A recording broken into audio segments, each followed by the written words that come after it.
Vamos lá. Final do expediente. Retorno para casa. Segunda-feira.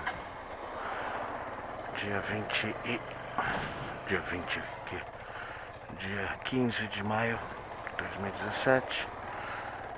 Temperatura amena, gostosa. Clima gostoso, dia bonito. Umas nuvens quando eu cheguei, mas já se dissipou e o dia ficou gostoso.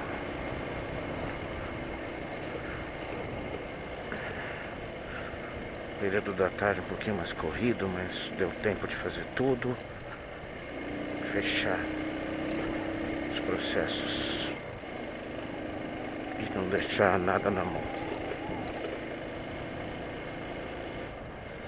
Ao fundo aqui, Luiz Américo. Quem tem menos de 40 anos não tem a menor ideia do que eu tô falando. Luiz Américo, camisa 10 da seleção. Essa brincadeira de futebol já existe há muito tempo, né?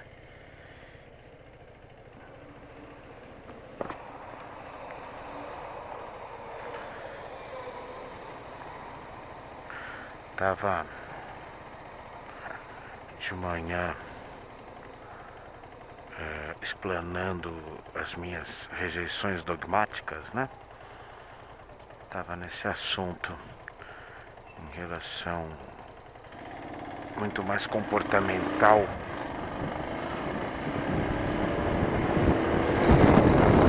das atitudes e dos conceitos comportamentais, né? Dos conceitos que a Igreja Católica, que o cristianismo nos impôs no decorrer dos séculos. Hoje eu consegui dar uma lida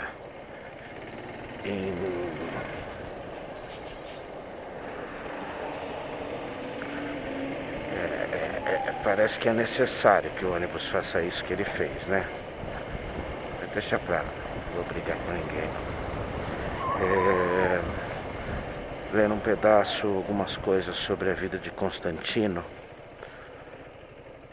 só para refutar algumas informações. Dia desse circulou ainda estão visualizando esse vídeo no YouTube de um rapaz, um historiador cristão, não me lembro o nome, não só no Jô Soares, mas no Jô Soares é o mais importante. E eles colocam um tema chamativo assim, né? Professor comprova a existência de Jesus Cristo e tal. E aí, entre os argumentos colocados, foi quando assim, eu entrei no vídeo e quis saber do que se tratava assim. E tem um momento em que o rapaz refuta uma teoria, dizendo que não pode ter sido Constantino, o imperador romano, Constantino, o imperador do Império Romano, né? O chefe do Império Romano, que montou as datas e colocou os conceitos em prática, porque ele era analfabeto. Sabe aquele tipo de informação que parece tão bobo que você fala, não é possível que eu não sabia disso. E foi o que aconteceu com o Jô Soares. E provavelmente é o que acontece com quem ouve. Você não vai se preocupar em constatar a informação. E eu, quando ouvi, eu fiz assim, impossível que Constantino fosse analfabeto. Impossível. E sabe, é aquela informação cristã. É aquela informação que sempre parte, se você for voltar, você vai encontrar alguém que fala que teve uma inspiração para falar aquilo. Não será um argumento histórico. Eu não lembro exatamente qual que é o conceito que o Jô Soares usa, que o rapaz contesta na hora, que esse professor contesta na hora. que ele fala assim, não, isso não é possível porque Constantino, o imperador Constantino era analfabeto. Não. O imperador, o chefe do Império Romano, que dominava toda a Europa, grande parte da Ásia,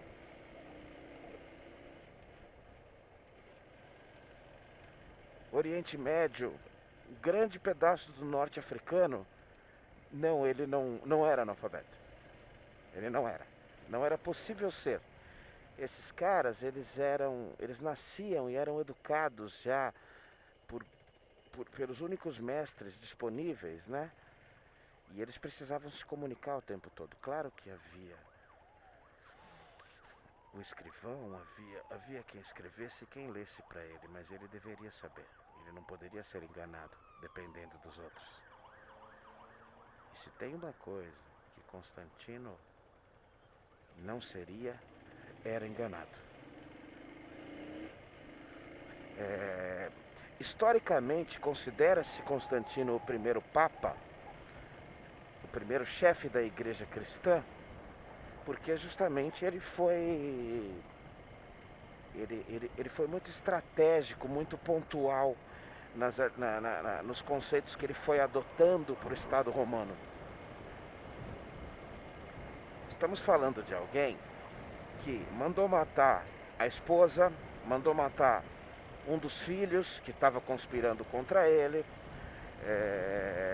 e aí por diante, tá? Então, o cara não fazia nada à toa. Ele não criava um dogmazinho, não substituía um costume pagão à toa. Pagão para nós hoje, né? Para a época, ele era um pagão.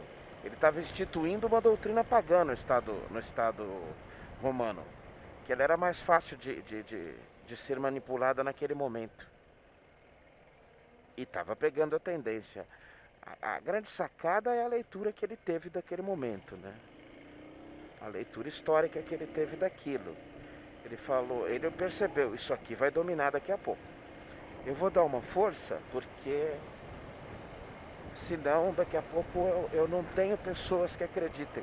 E claro, com também a enorme sacada, isso no século III da Era Comum,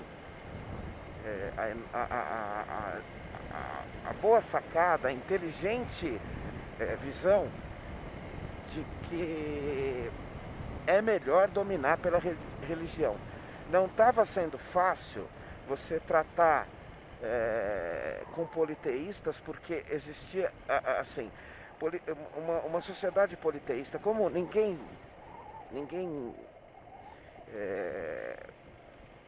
da era moderna viveu uma estrutura politeísta, numa sociedade politeísta, a gente tem até certa dificuldade em entender os prós e os contras de uma sociedade assim. E então é assim, acredita-se em vários deuses, só que o cara tem como, num mal comparado ambiente atual, você tem assim, o cara é católico, mas ele é devoto do santo tal, do Santo Antônio, por exemplo. Você entendeu? Então assim, os santos para a Igreja Católica não tem essa hierarquia de Deus. Mas numa cultura politeísta, você tem o Deus disso, o Deus daquilo e o Deus daquilo. Então eles não são melhores ou piores, eles todos são deuses. E aí você tem o Deus da sua preferência. Mesmo sabendo e aceitando todos os outros deuses, o cara gosta mais desse Deus aqui e daquele Deus ali. E desse aqui ele não liga muito, né? E ele sacou rapidamente que, politicamente falando, e também tendo conhecido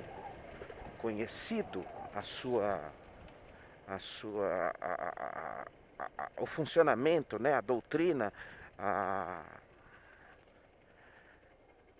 forma de funcionamento do cristianismo, ele captou que ele teria mais vantagens. E E aí sim, a união, como é que se fala? Se colocar ao lado e trazer para participar do poder os líderes que já eram relativamente poderosos, os líderes cristãos, os bispos, as pessoas que realmente tinham essa liderança sobre a população, sobre a crença, sobre a fé religiosa, a crença religiosa dessa população que cada dia crescia mais.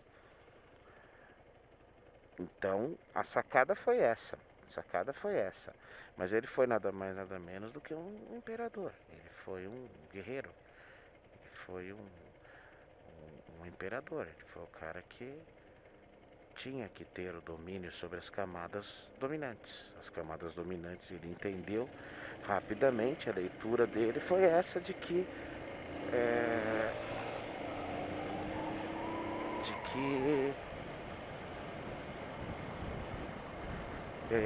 estava surgindo uma nova força que iria dificultar o trabalho dele.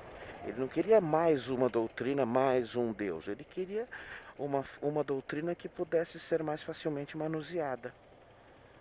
Tá? A estratégica substituição das datas pagãs pelas datas cristãs, ou seja, quando que Jesus nasceu? Não sei. Então coloca que ele nasceu em 25 de dezembro. Por quê? Porque é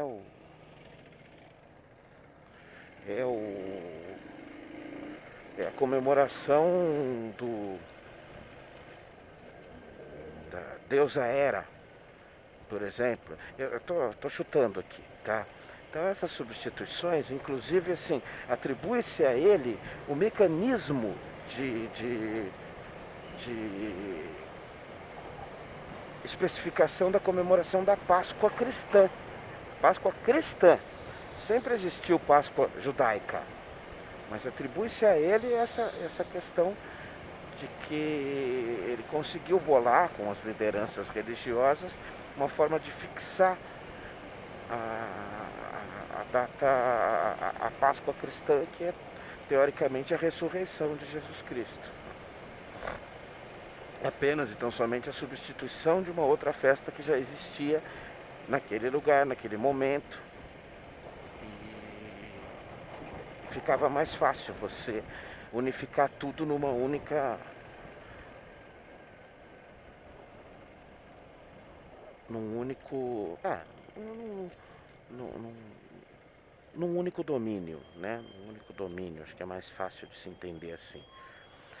E o que eu sei efetivamente é que Constantino não era, muito pelo contrário, não era um analfabeto. Muito pelo contrário, ele devia ser um cara que inclusive dominava algumas outras línguas, para poder saber muito bem a quantidade de territórios que Roma dominava ainda.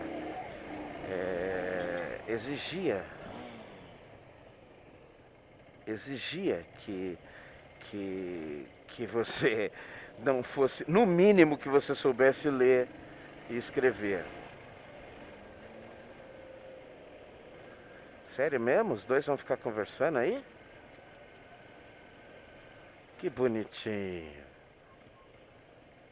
Só existem eles dois na Avenida Juscelino Kubitschek às 5h15 da tarde. Falou.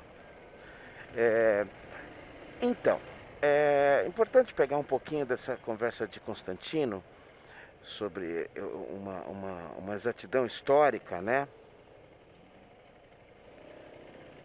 Porque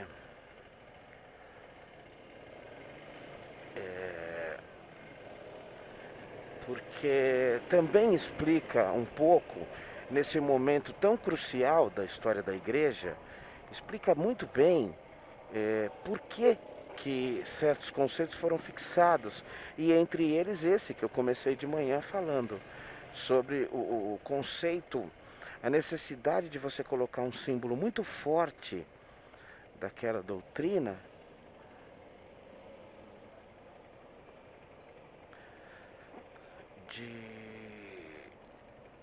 de relacionar pureza com virgindade. E aí sim, a criação desse mito da virgindade da mãe de Jesus. Primeiro esses conceitos básicos assim. Forma dogma, forma coisa difícil de se explicar, com explicações que falam e não falam nada, que aí você provavelmente vai ter uma certa aura de sábio. Um cara que fala assim, eu sei explicar o mistério da fé, o mistério da Trindade, Deus Criador, Deus Filho e Deus Espírito Santo, que é a tal da festa de Pentecostes, é a festa de comemoração em relação ao Espírito Santo.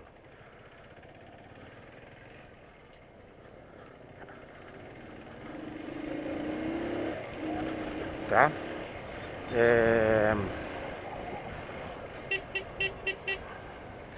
E daí essa criação do conceito de que um padre também deveria ser, como você foi definindo aspectos de Jesus, né, da figura principal daquela nova doutrina, você criou um cara também puro. E puro no conceito deles era simplesmente o puro que não fez sexo, que não se sujou com o sexo. A ideia de que a prática sexual traz sujeira, ela é muito bem fácil de ser entendida para aquela época. Como eu falei, as noções de higiene eram muito pequenas, muito pequenas. Homens jovens morriam de sífilis, morriam de gonorreia. Infecções terríveis para uma época em que você não tinha... Dá setinha, filho. Que você não tinha nem conhecimento, nem antídoto, né? Nem remédio para aquilo. A coisa era meio no curandeiro, né? E olha lá, que a grande maioria não sobrevivia, não. Então era importante você, é natural que você acabe pensando o quê? Poxa, o sexo, ele é uma punição. Quem faz sexo recebe um castigo dos deuses, ou do Deus, não tem importância, você entendeu? A entidade te pune por fazer sexo. Visto que você tinha uma grande taxa de mortalidade das pessoas por conta disso, por conta da prática sexual. Então, quando você guardava, trazia com você, inclusive entre outras coisas, uma imposição de um comportamento que fazia a pessoa viver mais, isso te alimentava a aura do sábio. Um líder religioso só pode ser um homem sábio. Graças a ele é que eu cheguei aos 30 anos. Um cara que chegava aos 40 anos na época de Cristo e nos próximos 1000 anos, pelo menos, era um cara realmente que tinha condições excepcionais perto dos outros. A maioria da população, os pobres, esses não tinham essa sorte não. Como muito bem disse o Christopher Hitchens numa das suas palestras. As pessoas morriam de dentes estragados. Infeccionava a boca e a pessoa morria daquela infecção. Você não escovava os dentes, você não tinha condição de tomar banho todos os dias. Nem a realeza tomava banho todos os dias.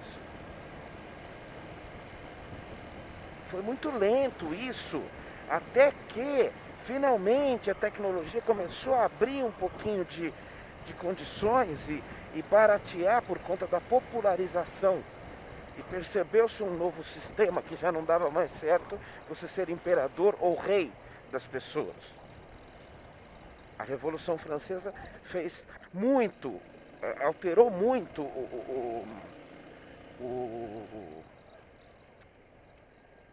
a forma dessas pessoas entenderem novos regimes, novas maneiras de governar. Tá? Não se achou, nem até hoje se achou um regime melhor, mas não precisa se ter muita noção de inteligência para se entender o quanto nós evoluímos em relação até aos regimes políticos que nós hoje compactuamos. O imbecil que fala sem saber ou que não faz noção do que era um governo regido por militares daquela época, ele não tem a menor condição de entender como é que era movida uma sociedade na época do imperialismo, na época dos reis, na época das grandes monarquias.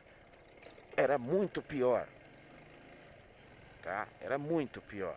A autoridade era muito mais inquestionável. E a cabeça das pessoas estava adaptada àquilo, né?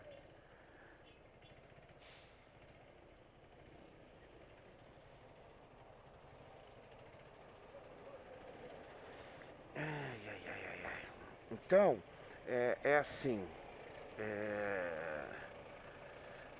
o que eu estou colocando é o seguinte: há um motivo muito forte para que fosse tão fixado, tão martelado, tão incutido na cultura das pessoas no mundo ocidental, dominado pelo cristianismo. Era muito importante que a visão da pureza fosse relacionada à visão da não prática do sexo. Daí essa incongruência, essa infelicidade da criação dessa profissão que é o sacerdócio, que são os padres, que são os monges, que são as freiras, pessoas que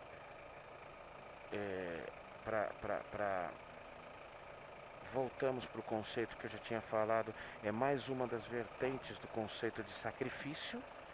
É um sacrifício oferecido a Deus, você fazer um voto de castidade, você prometer não praticar sexo. Tá? Na Idade Média isso era uma grande balela, né? Você tinha padres casados com homens e com mulheres.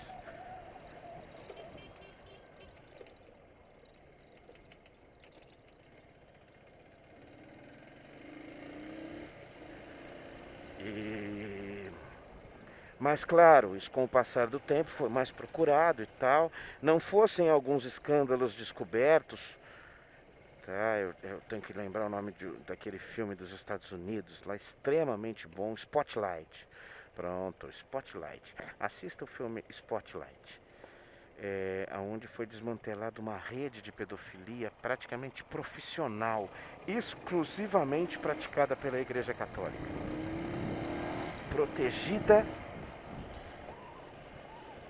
e muito bem guardada até certo ponto.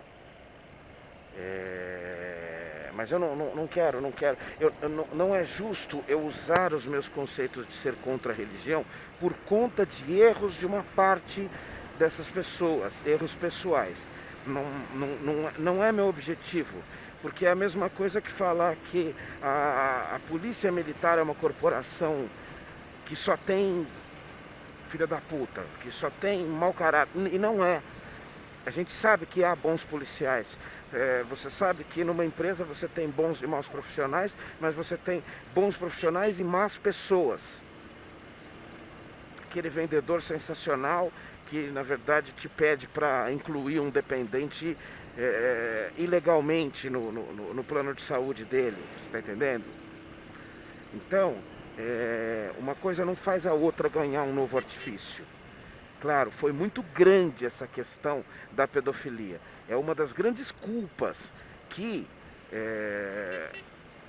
demorou muito para o Vaticano se pronunciar muito timidamente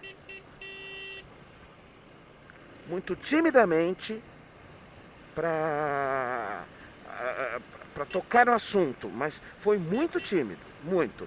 Eles continuam extremamente envergonhados, e até porque nós sabemos por quê, né? Vamos deixar isso muito claro, sabe-se que ainda existe. Então eles não querem mexer nesse vespeiro mais um pouco. Deixa a polícia fazer o trabalho dela e ela finge que tá, vou te excomungar, hein? Para com isso. Tá? Enfim, nem o Francisquinho, sendo ele quem é, uma pessoa realmente elevada, diferente, um intelectual diferente do seu meio. Ele já está sofrendo inúmeros ataques da própria igreja. Por quê? Por que que vocês estão a 40 por hora aqui, hein?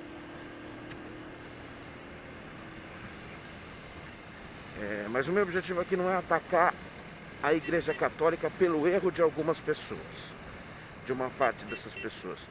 Não é permitido. Eu estou atacando as instituições mesmo, o institucional, a parte legal, aceita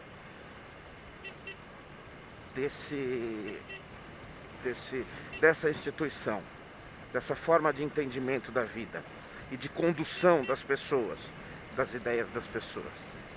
Então não é permitido. Então essa é a criação institucional. O resto é que se pratica fora das determinações jurídicas e legais da instituição, né? Essa efetiva valorização, essa efetiva formação de uma virtude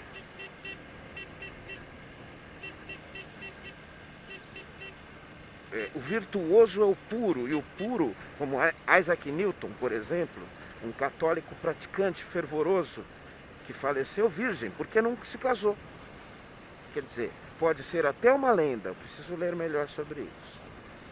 Mas pelo menos desmistificar essa conversinha desse historiador. Você não pode ser as duas coisas, cara. Não dá para você ser um historiador e um cristão ao mesmo tempo. Senão você vai usar uma parte de inspiração e uma parte de fatos. Ou você é historiador ou você é cristão. Não adianta, não venha me falar sobre provas. O que me irrita exatamente sempre é isso. Sempre é a questão da religião querer entrar no meio de acadêmicos para poder falar, não, eu sou uma nova ciência. Não, você não é uma nova ciência. Tudo que você faz, nada tem a ver com ciência. Tudo que você professa, tudo que você acredita, nada tem a ver com ciência. Hoje eu estava lendo, eu preciso até compartilhar isso, um artigo do Schwartzman, não estou lembrando o nome dele completo, colunista da Folha, do Estadão, acho, não lembro de qual dos dois, de jornal grande. E ele está comentando sobre a Universidade Mackenzie, que é uma universidade de origem religiosa, metodista, né? Universidade da Igreja Metodista. Ela tem uma cátedra agora que é própria, feita exclusivamente para se estudar como uma ciência o design inteligente. Então, o Schwartzman foi de uma felicidade muito grande ao comparar, assim, você colocar uma cátedra de ciência no ramo da ciência independente que estuda o design inteligente é uma idiosincrasia, né? É assim, por favor, coloque o design inteligente como uma das subpastas do conceito de teologia. Teologia. Até que se prove algumas coisas a mais, a teoria da evolução de Darwin, ela é o mais próximo, por mais longe que esteja de toda uma verdade. Mas ela é o mais próximo da verdade. E não adianta você arrumar pseudociências paralelas para falar que esta é a verdade. Vamos deixar muito claro, eu ainda vou falar sobre isso então, talvez amanhã. A conversa é pura e simples assim, resumidamente falando. Abordar o design inteligente como uma suposta ou possível explicação justa sobre criação, sobre o universo, a origem dela é teológica. É quando a teologia, é quando a religião resolveu achar que podia provar cientificamente alguma coisa. Aí saiu essa parafernália, que no fim sempre vai ter uma frase no fim. Eu acho que é assim. Porque eu penso que é, porque, enfim, eu acabei entendendo que seja assim. Para ser ciência tem que ter prova, tem que ter contraprova. E se você não termina esse processo, você não é ciência. Você não é ciência. Então, o principal que me irrita, e irrita as pessoas que querem tratar desse assunto de uma forma justa, é a primeira básica suposição. Só se entende como design inteligente quando a gente entende que a criação ela é perfeita, que o universo ele é completamente perfeito. E esse é um grande engano. Esse é um grande engano. Outro dia o Pirula colocou muito bem isso também num dos vídeos dele. Design inteligente supõe que tudo é perfeito. E não é. E não é. Ah, quantos milhões de anos e todo um projeto perfeito feito lá atrás para se chegar, por exemplo, à complexidade do olho humano. Quem foi que disse que o olho humano carrega características próximas de perfeição? A águia tem um olho, um órgão ocular 3 vezes menor do que o nosso. É 1/3 do nosso. E enxerga 20 vezes mais do que nós. Ela voa a 200 km por hora em cima de um rio e enxerga um peixe de 6 centímetros no rio para ir lá e pescar. Então, peraí, você entende que eu estou colocando, usa-se muito, o design inteligente sempre usa o exemplo do olho, eu não sei, viciou. Parece que é a forma mais fácil de não haver contestação, e é justamente onde, na minha opinião, tem mais contestação. Já se provou isso, o olho é de uma mosca que come bosta, que põe seus ovos na merda, ela nasce na bosta e come bosta. É isso que é uma mosca. Ele é 1000 vezes mais eficiente do que o nosso. Para se falar em olho, aí a gente pensa outra coisa. Um outro paralelo bacana que eu gosto de dar, que foi esse que o Pirula colocou. Você olha aquele campo verde, aquele pôr de sol ao fundo, aquela cena bucólica, romântica, que te faz pensar 1000 coisas boas, te faz até ter vontade de falar obrigado, meu Deus, por essa obra perfeita. Só que é ao seu olhar que você está vendo alguma coisa próximo do perfeito. Veja com mais detalhes.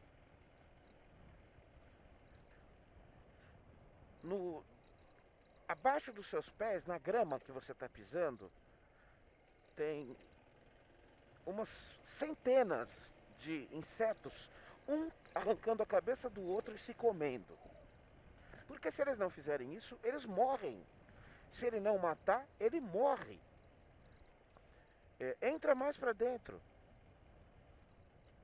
No mundo dos micróbios, dos vírus, das bactérias, dos vermes e tantos animais, até mesmo mamíferos que vivem nas profundezas, não precisam nem de olho, como alguns peixes também nas regiões abissais.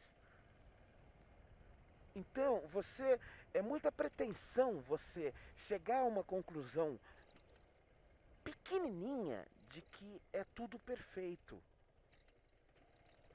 Não é. E nós não somos os reis da criação. Nós somos parte importantíssima dela para as duas mãos de entendimento. Nós, como as criaturas intelectualmente conhecidas, mais evoluídas, temos também a nossa obrigação contrária de proteger para nossa própria sobrevivência. Mas não vou falar sobre isso agora. O que eu estou colocando aqui, resumidamente, é que a brincadeira de mau gosto que a religião resolveu fazer um dia, que, que é que é que é inventar essa pseudociência, mais uma. Schwartzman coloca muito isso, colocou muito bem isso. Então vamos criar uma cátedra de astrologia, né? Uma suposta ciência que trabalha com previsões sobre a formação, baseadas na formação dos astros, ok? Só que o zodíaco apresentado, ele não tem nem todos os planetas ainda, porque quem criou essa idiotice parou ali, nem se preocupou em pegar o resto dos planetas que foram descobertos depois. Claro que, claro que são argumentos interessantíssimos. Eles vêm justamente aplacar essa necessidade da religião de ter mais provas do que só o empírico, só o dogma. Então, essa bandeira do design inteligente levantada por teologistas, ela encaixa muito bem nisso. Ela se veste de ciência. E aí, meu amigo, fica mais fácil trabalhar, né? Falamos mais sobre isso. Um abraço.